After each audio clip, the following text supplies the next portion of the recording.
tahun lepas, akhir tahun, ujian akhir tahun, ramai sangat yang pelajar yang selitkan bahasa ataupun perkataan-perkataan Indonesia dalam karangan terutamanya. Kawan-kawan bersama rakan-rakan ni bersama teman-teman. Nampak sangatlah dia memang guna bahasa Indonesia. Saya harus mengubah bagaimana saya memperlakukan kamus ini dan unsur-unsur keindonesiaan lainnya. Hai, ketemu lagi dengan Rizka Yuni.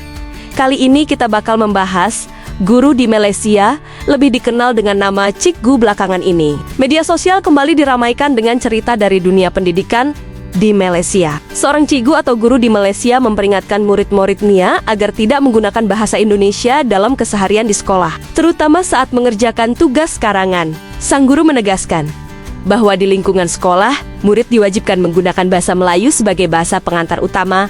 Menurut penuturan yang beredar, peringatan itu disampaikan dengan cukup tegas. Cikgu tersebut mengingatkan bahwa meskipun bahasa Indonesia dan bahasa Melayu terlihat mirip, keduanya tetap berbeda secara aturan, kosakata, dan konteks. Karena itu, murid diminta untuk lebih disiplin dan tidak mencampur adukan bahasa, khususnya dalam tugas tertulis yang bersifat akademik.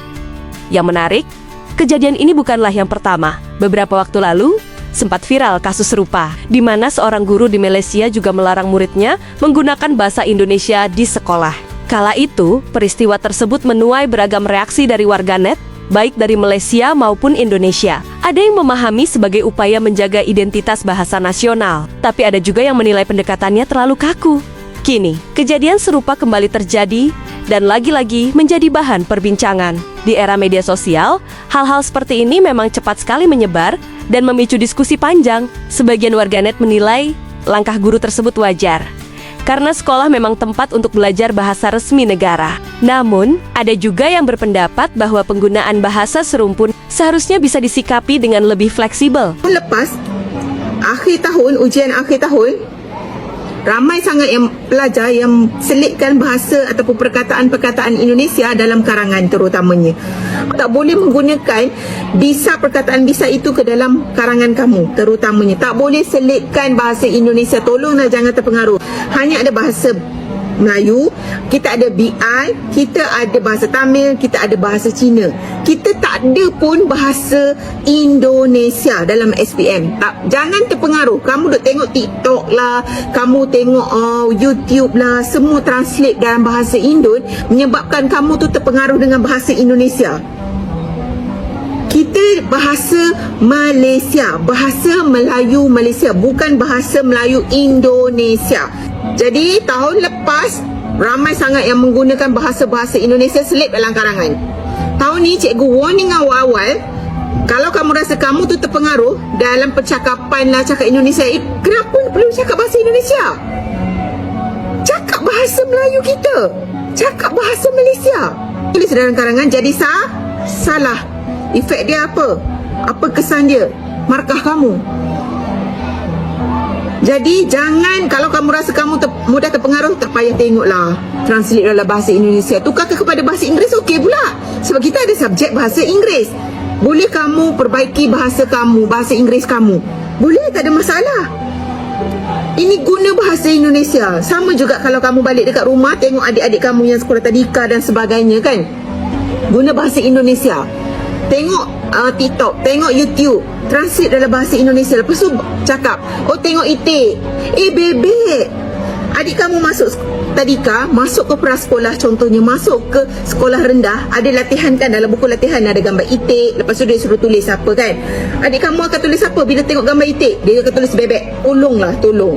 Bagi tahu mak kamu, siapa yang anak-anak yang selalu tengok, adik-adik kamu tu yang selalu tengok translate dalam bahasa Indonesia, tolong tukarkan kepada bahasa Inggeris ataupun bahasa Malaysia. Faham tak? Ini peringatan awal cikgu bagi tahu kepada kamu supaya kamu tak lakukan dalam karangan dan juga dalam peperiksaan nanti.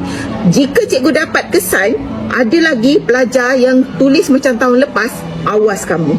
Dan inilah bukti yang membuat pengaruh bahasa Indonesia makin tak terbendung adalah media sosial. Konten YouTube, TikTok, film, musik, hingga influencer Indonesia membanjiri layar anak-anak Malaysia setiap hari. Tanpa disadari, mereka menyerap bahasa Indonesia secara alami, bukan karena dipaksa, tapi karena bahasa itu hidup, aktif, dan relevan dengan dunia mereka. Nonton film Indonesia nggak? Pernah. Apa? Cerita hantu. Cerita hantu? Ricky. Oh, Ricis. Pipin. Upin Malaysia. Tak, itu cerita ini mana? Ibu Malaysia, Iya. ayah Malaysia, kamu Indonesia? Hah? Kamu Indonesia? Iya. Oh, wow. Ya dong guys. Ibu gak juga nih. Kamu nanya. Kamu nanya.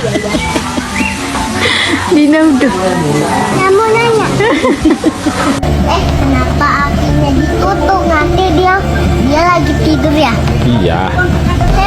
Boneka gue. Mana? Kamu orang Indo atau orang Indonesia? Orang Malaysia? Namun kalau mau jujur dan objektif, akar masalahnya justru cukup ironis. Banyak istilah dalam kamus bahasa Malaysia sebenarnya sangat mirip, bahkan identik dengan bahasa Indonesia. Tak sedikit netizen menyebut kamus Malaysia hanyalah versi KW dari kamus bahasa Indonesia, karena struktur dan kosakatanya sangat bergantung pada bahasa yang berkembang lebih dulu dan lebih sistematis di Indonesia. Sayangnya, fakta ini kerap dihindari dan enggan diakui secara terbuka. Tenang, Mbak, Kamus besar bahasa Indonesia itu kita tukar kulitnya jadi Kamus Besar Bahasa Nusantara. Kita mesti menerima bahasa Indonesia itu sebagai bahasa rasmi kita.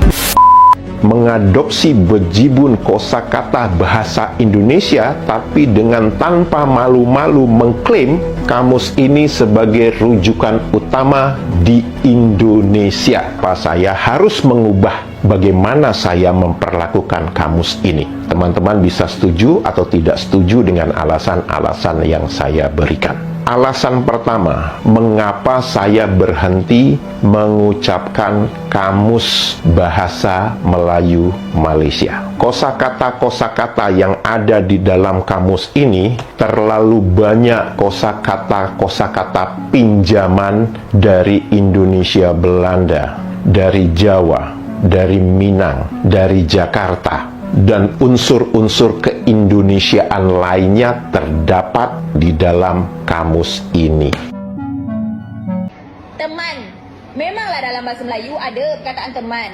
Tapi penggunaan yang lebih sesuai adalah kawan. Kami pergi bersekolah bersama kawan-kawan, bersama rakan-rakan. Ini bersama teman-teman. Nampak sangatlah dia memang guna bahasa Indonesia.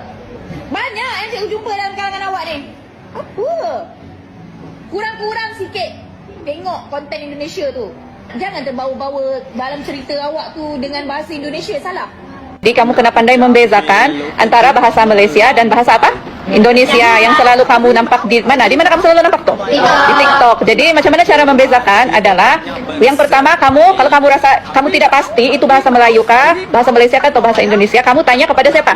Cikgu. Kalau bukan dengan cikgu boleh tanya kawan-kawan, ibu bapak ataupun adik-beradik kamu, kakak abang. Kemudian yang kedua, kamu kena selalu membaca buku cerita dalam bahasa Malaysia supaya kamu dapat membezakan mana satu bahasa Malaysia dan mana satu bahasa apa? Indonesia.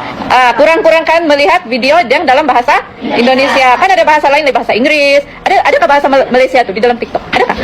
Tengoklah bahasa Malaysia banyak. Tapi kalau kamu sudah pandai bahasa Malaysia macam cikgu, tidak sudah halangan untuk kamu tengok banyak-banyak bahasa Indonesia pun tidak apa. Supaya kamu punya karangan itu tidak bercampur. Kemudian, kamu selalulah bercakap di dalam bahasa Malaysia. Kamu kena pandai membezakan mana bahasa Malaysia, mana bahasa Indonesia, mana bahasa ibunda kamu sendiri di sini. Faham? Bolehkah? Pada akhirnya, polemik ini membuka mata banyak pihak. Ketika sebuah bahasa terus defensif dan takut tersaingi, itu menandakan ada masalah pada martabat dan kepercayaan dirinya sendiri. Sementara bahasa Indonesia terus melaju, dipakai lintas negara dan generasi, peristiwa ini menjadi bukti nyata siapa yang berkembang dan siapa yang masih sibuk menyangkal kenyataan. Terlepas dari pro dan kontra, peristiwa ini mengingatkan kita bahwa bahasa bukan hanya alat komunikasi, tapi juga identitas, kebanggaan, dan bagian dari budaya. Dan di lingkungan pendidikan, peran guru memang besar dalam menjaga itu semua. Meskipun caranya kadang memunculkan perdebatan, jika kalian menyukai video tentang kebahasaan budaya Melayu dan lain-lain, jangan lupa like, komen, dan subscribe. Terima kasih sudah setia dengan Rizka Yuni. Sampai bertemu lagi di video selanjutnya.